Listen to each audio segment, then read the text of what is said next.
ANM ನ್ಯೂಸ್ಗೆ ಸ್ವಾಗತ. ಅನು silk and ಸ್ಯಾರೀಸ್ನಲ್ಲಿ ಭರ್ಜರಿ ಕೊಡುಗೆ.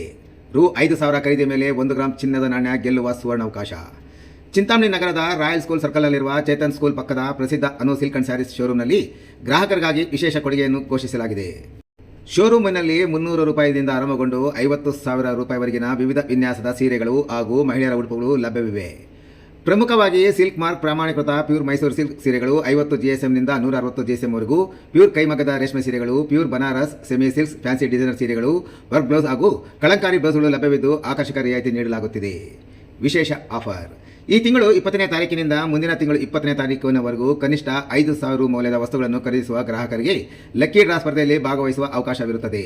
ಲಕ್ಕಿ ಡ್ರಾದಲ್ಲಿ ವಿಜೇತರಾದವರಿಗೆ 1 ಗ್ರಾಂ ಚಿನ್ನದ ನಾಣ್ಯ ನೀಡಲಾಗುವುದು ಎಂದು ಶೋರೂಮಿನ ಮಾಲೀಕರು ತಿಳಿಸಿದ್ದಾರೆ. ಸೀರೆ ಪ್ರಿಯರು ಈ ಸುವರ್ಣಾವಕಾಶದ ಪ್ರಯೋಜನ ಪಡೆದುಕೊಳ್ಳಲು ಶೋರೂಮ್ಗೆ ಭೇಟಿ ನೀಡುವಂತೆ ಅನು ಸಿಲ್ಕ್ ಅಂಡ್ ಸ್ಯಾರೀಸ್ ಶೋರೂಮ್ ಮಾಲೀಕರು ಪ್ರಕಟಣೆಯಲ್ಲಿ ಕೋರಿದ್ದಾರೆ.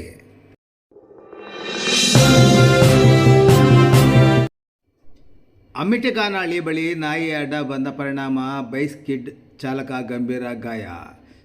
ಚಿಂತಾಮಣಿ ತಾಲೂಕಿನ ಚಿಂತಾಮಣಿ ಶಿಡ್ಲಘಟ್ಟ ರಾಷ್ಟ್ರೀಯ ಹೆದ್ದಾರಿಯ ಅಮ್ಮಿಟಿಗಾನಹಳ್ಳಿ ಸಮೀಪ ರಸ್ತೆ ದಾಟುತ್ತಿದ್ದ ನಾಯಿಯನ್ನು ತಪ್ಪಿಸಲು ಹೋಗಿ ಬೈಕ್ ಸ್ಕಿಡ್ ಆದ ಪರಿಣಾಮ ಚಾಲಕ ಗಂಭೀರವಾಗಿ ಗಾಯಗೊಂಡಿರುವ ಘಟನೆ ಜುಲೈ 24ರಂದು ರಾತ್ರಿ ನಡೆದಿದೆ. ಚಿಂತಾಮಣಿ ನಗರದ ಸೊನ್ಶೆಟ್ಟಳ್ಳಿ ನಿವಾಸಿ ಹಾಗೂ ಚಾಲಕರಾಗಿ ಕೆಲಸ ಮಾಡುತ್ತಿರುವ 35 ವರ್ಷದ ವೆಂಕಟೇಶ್ ಗಾಯಗೊಂಡವರು. ಇವರು ಜುಲೈ 24ರಂದು ಸಂಜೆ ಉಪ್ಪಾರಪೇಟೆಯಲ್ಲಿರುವ ಸಂಬಂಧಿಕರ ಮನೆಗೆ ತೆರಳಿದ್ದು, ರಾತ್ರಿ ಸುಮಾರು 10 ಗಂಟೆ ವೇಳೆಗೆ ತಮ್ಮ ಆಕ್ಟಿವಾ ಓಡಿನ ದ್ವಿಚಕ್ರ ವಾಹನದಲ್ಲಿ ಮನೆಗೆ ಹಿಂದಿರುಗುತ್ತಿದ್ದರು. ಅಮ್ಮಿಟಿಗಾನಹಳ್ಳಿ ಗ್ರಾಮದ ಸಮೀಪ ಸಾಗುತ್ತಿದ್ದ ವೇಳೆ ಏಕಾಏಕಿ ನಾಯಿ ರಸ್ತೆ ದಾಟಿದೆ. ಅದನ್ನು ತಪ್ಪಿಸಲು ಬ್ರೇಕ್ ಹಾಕಿದ್ದಾಗ ಬೈಕ್ ಮೇಲಿನ ನಿಯಂತ್ರಣ ತಪ್ಪಿ ರಸ್ತೆ ಮೇಲೆ ಸ್ಕಿಡ್ ಆಗಿ ಬಿದ್ದ ಪರಿಣಾಮ ವೆಂಕಟೇಶ್ ಅವರ ಹಣೆ, ಮುಖ ಹಾಗೂ 2 ಮೊಣಕಾಲುಗಳಿಗೆ ಗಂಭೀರ ಗಾಯಗಳಾಗಿವೆ. ಸ್ಥಳೀಯರ ಸಹಾಯದಿಂದ ಅವರನ್ನು ಮೊದಲು ಚಿಂತಾಮಣಿ ಸಾರ್ವಜನಿಕ ಆಸ್ಪತ್ರೆಗೆ ದಾಖಲಿಸಲಾಗಿದ್ದು, ಬಳಿಕ ಹೆಚ್ಚಿನ ಚಿಕಿತ್ಸೆಗಾಗಿ ಕೋಲಾರದ SNR ಆಸ್ಪತ್ರೆಗೆ, ನಂತರ RL ಜಾಲಪ್ಪ ಆಸ್ಪತ್ರೆಗೆ ದಾಖಲಿಸಲಾಗಿದೆ.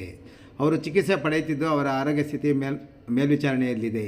ಈ ಸಂಬಂಧ ವೆಂಕಟೇಶ್ ಅವರ ಪತ್ನಿ ಇಂದ್ರಮ್ಮ ನೀಡಿದ ದೂರಿನ ಮೇರೆಗೆ ಚಿಂತಾಮಣಿ ಗ್ರಾಮಾಂತರ ಪೊಲೀಸ್ ಠಾಣೆಯಲ್ಲಿ ಪ್ರಕರಣ ದಾಖಲಾಗಿದ್ದು, ಪೊಲೀಸರು ಮುಂದಿನ ಕ್ರಮ ಕೈಗೊಂಡಿದ್ದಾರೆ.